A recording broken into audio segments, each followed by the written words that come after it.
Hello friends, welcome back to my channel math break. Vector algebra का ये third part है। अगर आप वेक्टर एनालिसिस पढ़ोगे, 3D पढ़ोगे, तो उसमें वेक्टर अलजेब्रा आपके लिए बहुत ज़्यादा हेल्पफुल होगी। इसलिए ये वेक्टर अलजेब्रा के टॉपिक्स आपको कराया जा रहा है, ठीक है। तो अगर आपको 3D पढ़ना है, 3D से एग्जाम में क्वेश्चन आया हुआ है, तो इसलिए वो इंपॉर्टेंट टॉपिक हो जाता है, ठीक है। तो उसको पढ़ने के लिए और वेक्टर एनालिसिस को पढ़ने के लिए हमें वेक्टर अलजेब्रा पढ़ना बहुत ज़्यादा ज़रूरी है। तो अगर आप वीडियोस को इग्नोर कर रहे हो तो प्लीज़ इन वीडियोस को, इन लेक्चर्स को ज़रूर देखो अगर आपको वेक्टर अलजेब्रा नहीं आती है।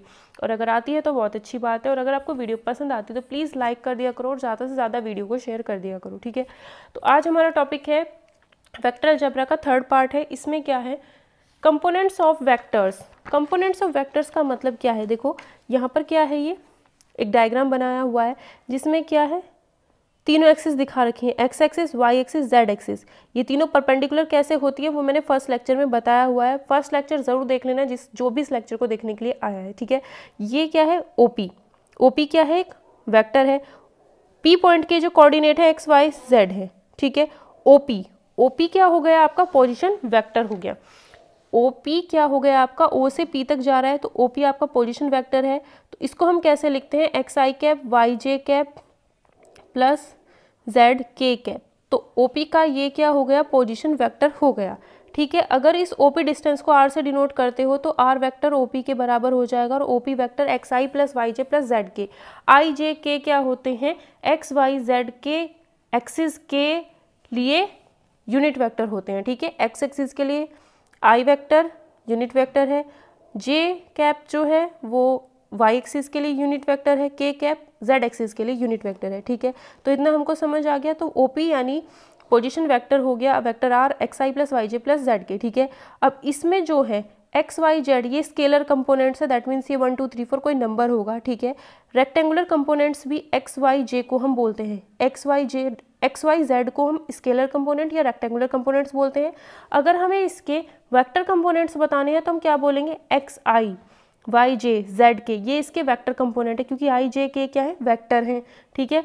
तो एक्स आई वाई जे जेड के ये तो है वेक्टर कंपोनेंट। अगर स्केलर कंपोनेंट पूछेगा तो सिर्फ एक्स वाई जेड ही इसके बताए जाएंगे। और ये क्या है, इसकी किसी भी वेक्टर की ये क्या है, कंपोनेंट फॉर्म है किसी भी वेक्टर की, ठीक है। Vector R equals to X I plus Y J plus Z K है, तो वेक्टर आर का जो मैग्नीट्यूड होगा वो क्या होगा, under root X square plus Y square plus Z square, ठीक है। अब देखो कुछ प्रॉपर्टीज है इसमें, क्या है, ए और बी दो वेक्टर्स हैं, ठीक है। तो उनकी कंपोनेंट फॉर्म क्या है, वेक्टर ए की कंपोनेंट फॉर्म है A one I plus A two J plus A three K. A one A two A three scalar component, A one I A two J A three K vector component. Vector B के लिए B one I B two J B three K, ठीक है। Vector B को हमने इस form में component form में लिखा है।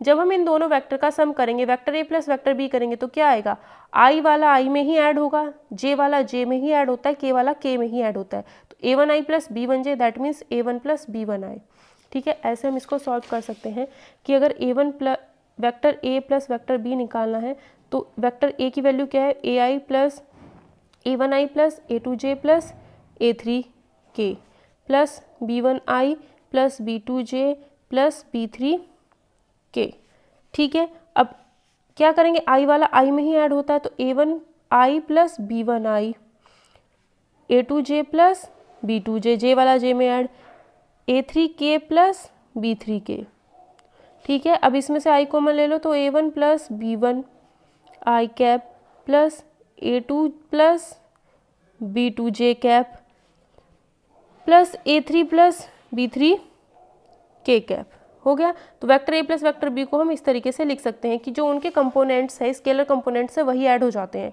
इसी तरीके से डिफरेंस में जो इनके स्केलर कंपोनेंट्स है, आई वाले का आई के साथ, बी वाले जे का जे के साथ, के का के साथ, वो वाले ही सब्ट्रैक्ट होंगे। अगर दोनों वेक्टर इक्वल हैं दैट मीन्स आई के साथ जो लिखा हुआ है स्केलर कंपोनेंट वो आई वाले के ही स्केलर कंपोनेंट के बराबर होगा, that means A one B one बराबर होगा, ए टू बी टू बराबर होगा, ए थ्री बी थ्री बराबर होगा।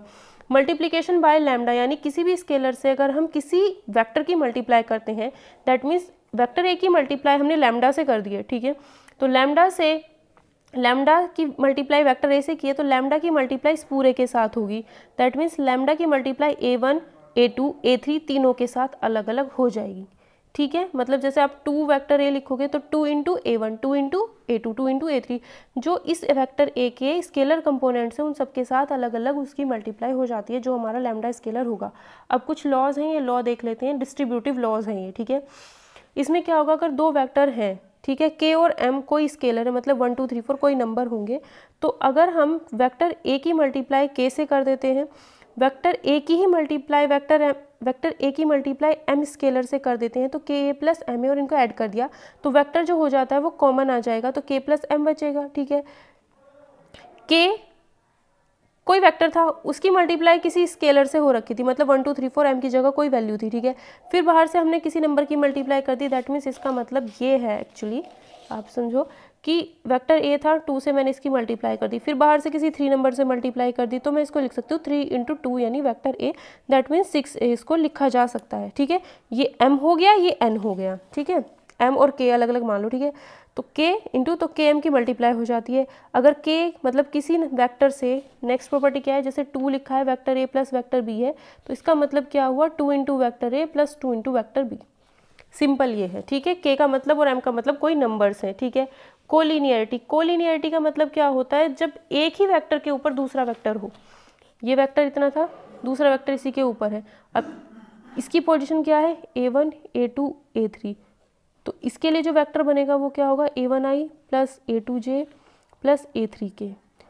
अब ये दूसरा वेक्टर जो इसके ऊपर ही है, इसकी पोजीशन तो अलग होगी, B1 B2 B3, तो इसके लिए वेक्टर क्या हो जाएगा, B1I plus B2J plus B3K, ठीक है तो एक दूसरे के, दोनों एक दूसरे के ऊपर, बस इसकी डिस्टेंस कम है, इसकी डिस्टेंस क्या है, ज़्यादा है, इसकी मैग्नीट्यूड कम है, इसकी मैग्नीट्यूड ज़्यादा है। तो जब भी 2 वेक्टर कोलिनियर होंगे तो उसमें हम क्या करते हैं, ये मैंने उल्टा लिखा है, उल्टा लिखो चाहे ऐसे लिखो, कोई फ़र्क नहीं पड़ता।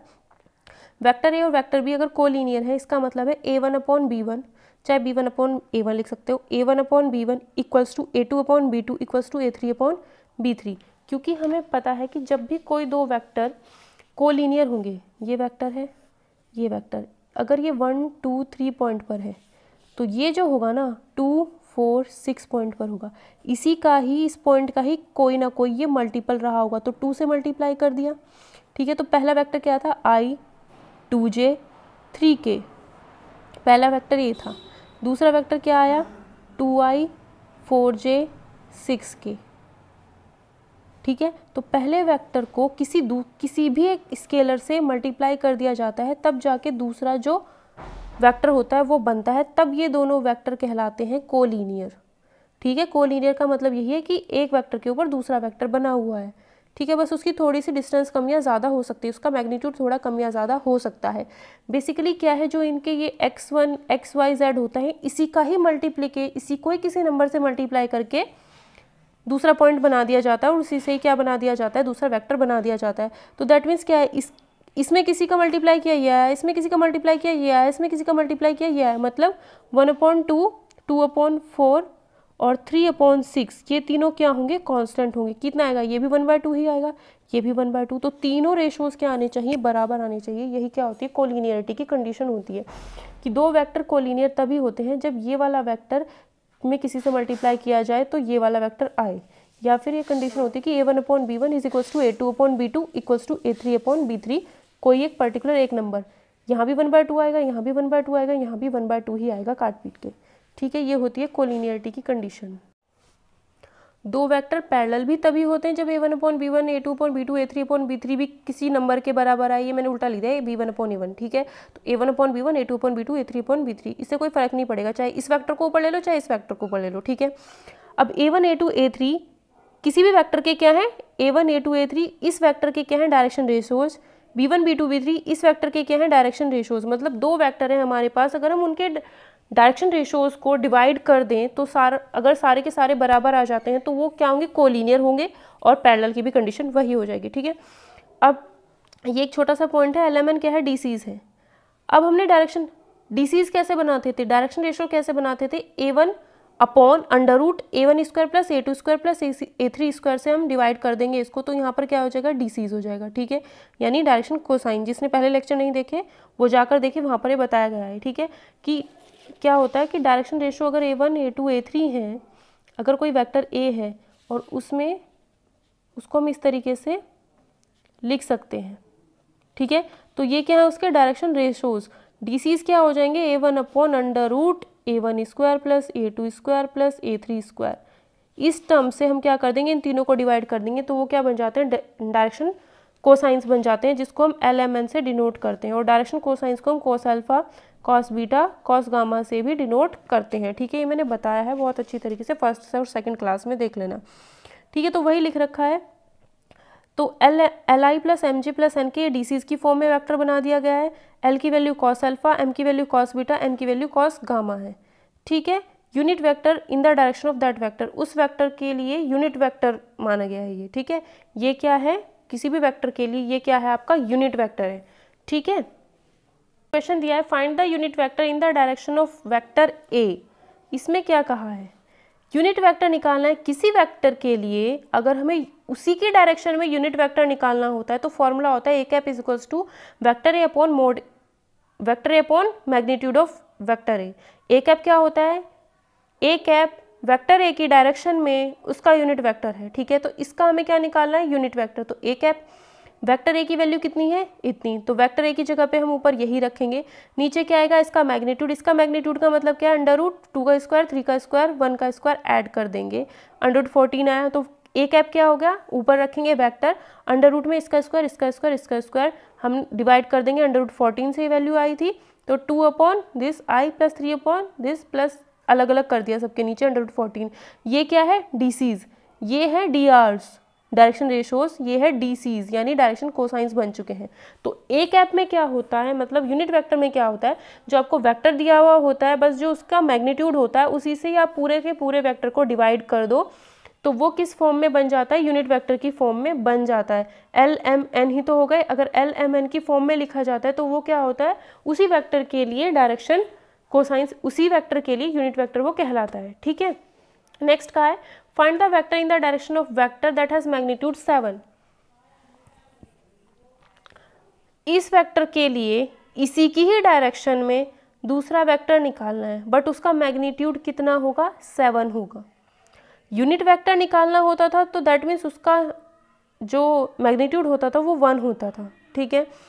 इसके लिए हमें क्या ऐसा वेक्टर निकालना होगा इसी की डायरेक्शन में जिसका मैग्नीट्यूड क्या हो, 7। तो पहले हम क्या करेंगे, इसके लिए यहाँ पे क्या था, इसके लिए हमें एक ऐसा वेक्टर निकालना था जिसका मैग्नीट्यूड 1 हो, ठीक है। यूनिट वेक्टर निकालना था मतलब इसका मैग्नीट्यूड 1 हो। अब हम क्या करेंगे, इस वेक्टर के लिए कैसा वेक्टर निकालेंगे जिसका मैग्नीट्यूड क्या हो, 7 हो। मैग्नीट्यूड क्या हुआ, चेंज हुआ है। तो ऐसे क्वेश्चन को करने के लिए सबसे पहले हमें क्या करना होता है, जो वेक्टर दिया हुआ होता है उसी की डायरेक्शन में सबसे पहले उसका यूनिट वेक्टर निकालते हैं। इसका यूनिट वेक्टर मतलब इसका यूनिट वेक्टर कैसे निकालेंगे हम, डायरेक्ट करो, वेक्टर ए का यूनिट वेक्टर मतलब पहले तो वो वेक्टर लिखो, अपॉन में √i का मल्टीप्लीकेशन में क्या है, 1 उसका स्क्वायर प्लस जे के साथ कौन है मल्टीप्लाई में, -2 इसका स्क्वायर कर दिया, तो i - 2j upon √1 + 4 that is 5। तो ये आ गया आपका यूनिट वेक्टर। उसी की डायरेक्शन में वेक्टर ए की डायरेक्शन में ये हो गया आपका यूनिट वेक्टर। लेकिन हमें यूनिट वेक्टर नहीं निकालना, हमें क्या निकालना है, कैसा वेक्टर निकालना है जिसका मैग्नीट्यूड कितना है, 7। तो आप क्या करोगे, सिर्फ और सिर्फ 7 से इसको मल्टीप्लाई कर दो, तो यहाँ भी 7 आ जाएगा, 7 × 2 = 14, ठीक है। तो ये एक ऐसा वेक्टर हो चुका है जिसका मैग्नीट्यूड कितना आएगा, 7 आएगा, और जो किसकी डायरेक्शन में है, वेक्टर ए की डायरेक्शन में है, ठीक है। तो आप लोग यहाँ से समझ चुके होंगे, अगर किसी भी वेक्टर की डायरेक्शन में यूनिट वेक्टर निकालना है तो डायरेक्ट उसका जो मैग्नीट्यूड होता है उसी से हम डिवाइड कर देंगे। मैग्नीट्यूड आप समझ चुके हैं कैसे निकालते हैं, ठीक है। और अगर हमें कहता है कि इसके लिए एक ऐसा वेक्टर निकालो जिसका मैग्नीट्यूड कुछ और है, जैसे इसमें 7 दिया, तो इसकी डायरेक्शन में इसका यूनिट वेक्टर निकाल के जितना मैग्नीट्यूड दिया हो उससे इसको मल्टीप्लाई कर देंगे, तो हमें क्या मिल जाएगा, एक ऐसा वेक्टर मिल जाएगा जिसका क्या होगा, मैग्नीट्यूड उतना होगा।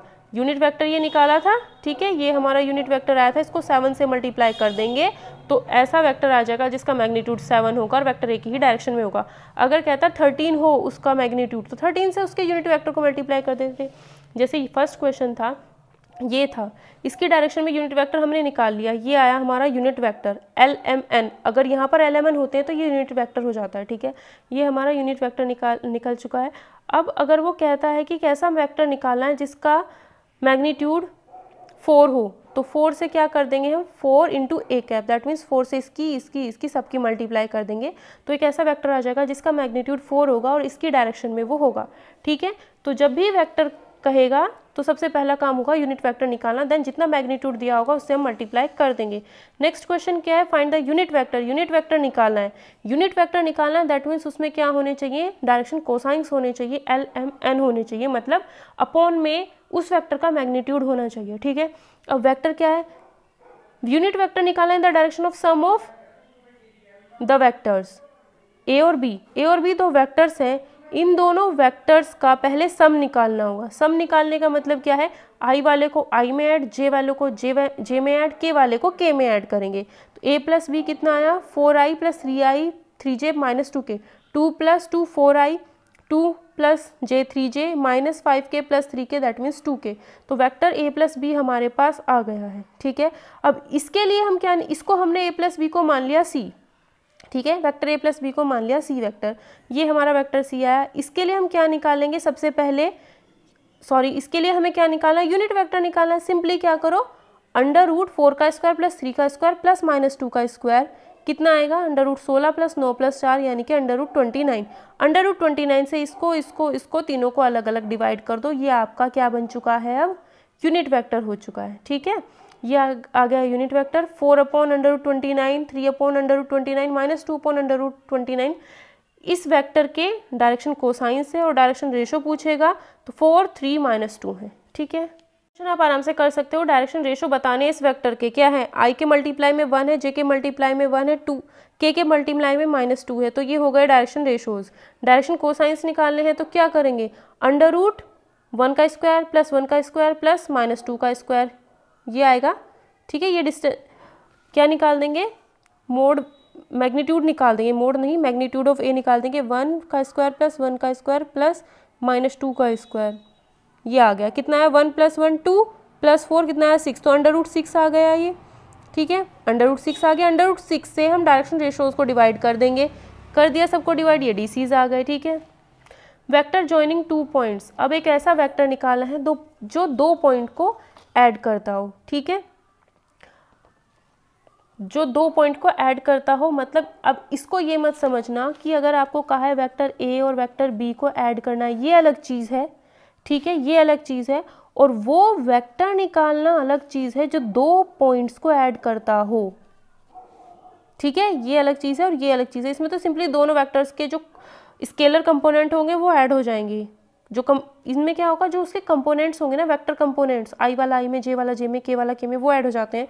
बट जब हम 2 पॉइंट्स को जोड़ने वाला वेक्टर निकालेंगे तो उसको हम कैसे निकालते हैं वो हम देखेंगे। ठीक है, तो देखो इसमें क्या होता है, अगर हमें P1 पॉइंट, ये है हमारा ये है हमारा x, ये है हमारा y और ये है हमारा z एक्सिस, P1 पॉइंट है, P2 पॉइंट है। ठीक है, इसके कोऑर्डिनेट है x1 y1 z1, P2 के कोऑर्डिनेट है x2 y2 z2।